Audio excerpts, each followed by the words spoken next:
Hello guys, welcome to this new video on the Happy and Healthy channel. Today, we're going to learn about our central control center, which is the mind and what role it plays in emotions, thoughts, physical reactions and sensations. Most people are like, well, why do we need to know that? In lots of self-developing programs, and it may not be indicative for all the programs, coaches don't focus a lot on the mind-body connection or neurobiology, and it's so important to help people understand why we're trying to get them to change their thoughts in order to feel better. They're like, well, if I change my thinking, how is that going to give me more energy? We're going to talk about that, so we want them to understand the role that the brain is playing and understand really the fact that the brain is kind of dumb. It's like a computer CPU. It does exactly what you tell it, and if it gets bad or outdated information or a virus, it may not interpret the situation correctly and do exactly what you want, and we don't want to blue screen. So we'll talk about generally how things can go wrong and how to fix those things. Let's get to it. There's no start better than a real-life example. Well-educated, slender, and attractive, Sarah seems to have it all. She has a PhD, an interesting career, and good friends. So everything's great, right? Not exactly. Sarah has also diabetes. And while she loves her job, she feels anxious about running a business. She often gets angry at herself and snaps at others for small mistakes. Even scarier, despite careful monitoring of her blood sugar, she finds herself in a coma once or twice a month. What's going on? It turns out that despite Sarah's generally healthy habits, her anxiety prevents her from paying attention to the cues her body gives her when her blood sugar is too low. On her doctor's advice, Sarah tries mindfulness-based stress reduction classes along with her regular diabetes care program. The program helps Sarah slow down and actually pay attention to her body and understand it better. Sarah begins to notice when her blood sugar is dropping, so she can eat to prevent herself from going into a diabetic coma. She also finds it easier to control her diabetes with insulin, probably because reducing her anxiety helps reduce her stress hormones. Her anger, a product of her stress, also fades away. Sarah's story is a great example of what we call the mind-body connection. This means that our thoughts, feelings, beliefs, and attitudes can positively or negatively affect our biological functioning. In other words, our minds can affect how healthy our bodies are. On the other hand, what we do with our physical body, what we eat, how much we exercise, even our posture can impact our mental state, again positively or negatively. This results in a complex interrelationship between our minds and bodies. If you are enjoying this video so far, don't forget to like and comment down below, and hit the subscribe button for more interesting videos. Now let's take a closer look.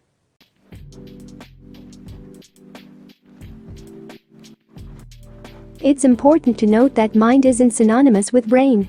Instead, in our definition, the mind consists of mental states such as thoughts, emotions, beliefs, attitudes, and images. The brain is the hardware that enables us to experience these mental states. They can be fully conscious or unconscious. We can have emotional reactions to situations without being aware of why we are reacting. Each mental state has a physiology related to a positive or negative effect felt in the physical body. For instance, the mental state of anxiety causes you to produce stress hormones. Yet, the mind and the body are not two separate entities, although they are often treated that way. Physical health and emotional health are intimately intertwined in what's known as the mind-body connection.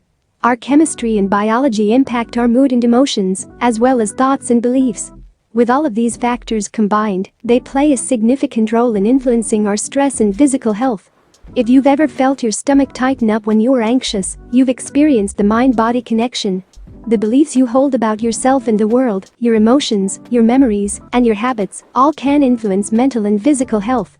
These connections between what is going on in your mind and heart and what is happening in your body form the psycho-emotional roots of health and disease.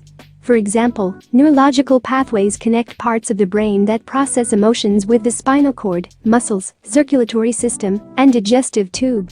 This allows major life events, stressors, or emotions to trigger physical symptoms. You may have experienced this aspect of the mind-body connection when you feel butterflies in your stomach when you feel nervous, or when your heart feels like it is pounding out of your chest, when you are under intense stress, or every time you blush when you meet the guy you have a crush on. Awareness of the mind-body connection is by no means new.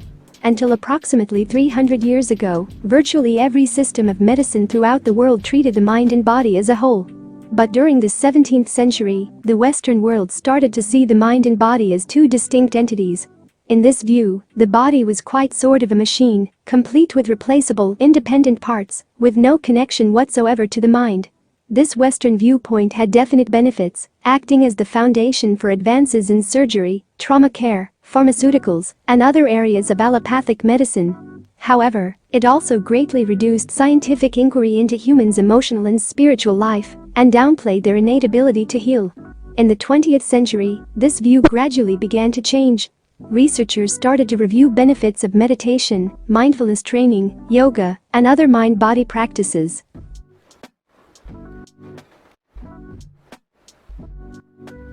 Thoughts and emotions also carry vibrations that impact your biochemical, cellular, and overall physiological state.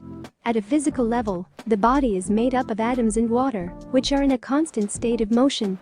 The sort of movement or frequency at which atoms within a cell vibrate creates a kind of wave energy that impact their structure and function. Science demonstrates that thoughts, words, and feelings can change the crystal structure of water in cells, which might change their function. Positive, kind, and inspiring thoughts and emotions vibrate in harmony with your cells, since they share an identical frequency that enables them to function optimally. In fact, one study has found that the type of vibrations or energy patterns that are carried by certain words and intentions are able to cause physical changes in DNA structure, which affect how the genetic code is translated to make different proteins that become the building blocks of your body. This may explain why techniques like affirmations and hypnotherapy can have such strong effects on the human body. Often, your thoughts are also expressed as words, which carry these energetic vibrations and are then put into action as repeated habits and behaviors that further impact health.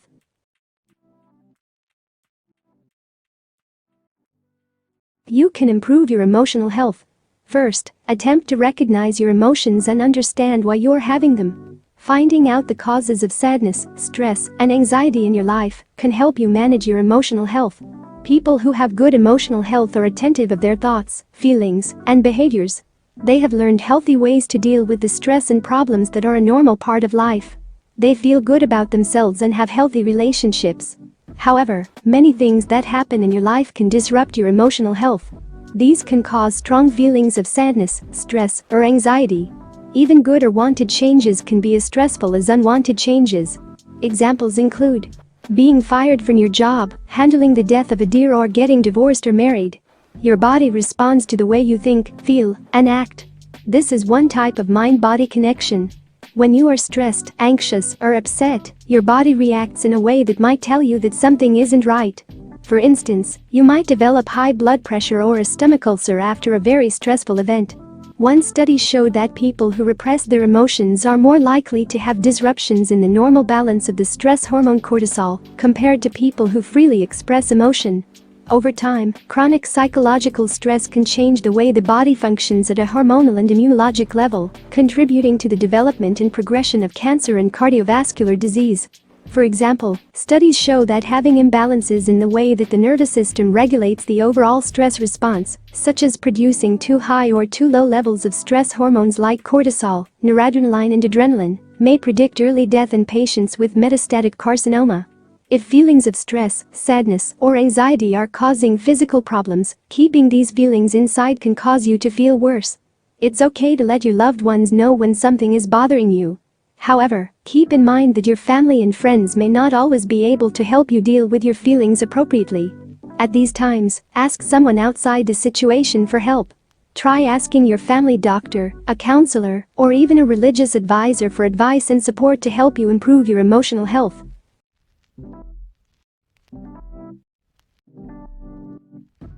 Due to this mind-body connection, the way you think and feel and also the deep-seated belief patterns you hold can all contribute to the development of disease.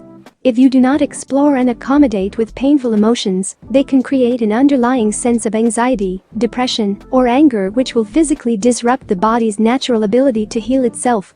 One common way you may experience this interaction of belief and physical sensations is when dealing with chronic pain.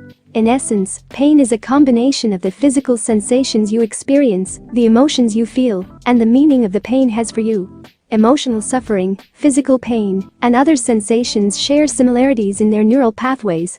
For example, feelings of anger or insecurity can disrupt the regular beating of the heart and the calm flow of the breath. This further activates the sympathetic nervous system in the same way that occurs when you are facing a threat, creating an even greater sense of unease and pain. You can see this type of physiology playing out in people with a lack of social support, who are more likely to have cardiovascular and other health problems than those with consistent and supportive relationships. Another example of the powerful link between mind and body is that decreasing symptoms of depression may improve survival rates from cancer. Psychological support is important for dealing with emotions and changing beliefs, and can help reduce depressive symptoms as well as inflammation. This means that emotional and social support positively impact mind-body health. That's pretty much everything for today's video. I hope you guys enjoyed it. If you have any question related to this video, feel free to ask. I'm very active on the comment section. Thanks for watching. And as always, stay happy and healthy.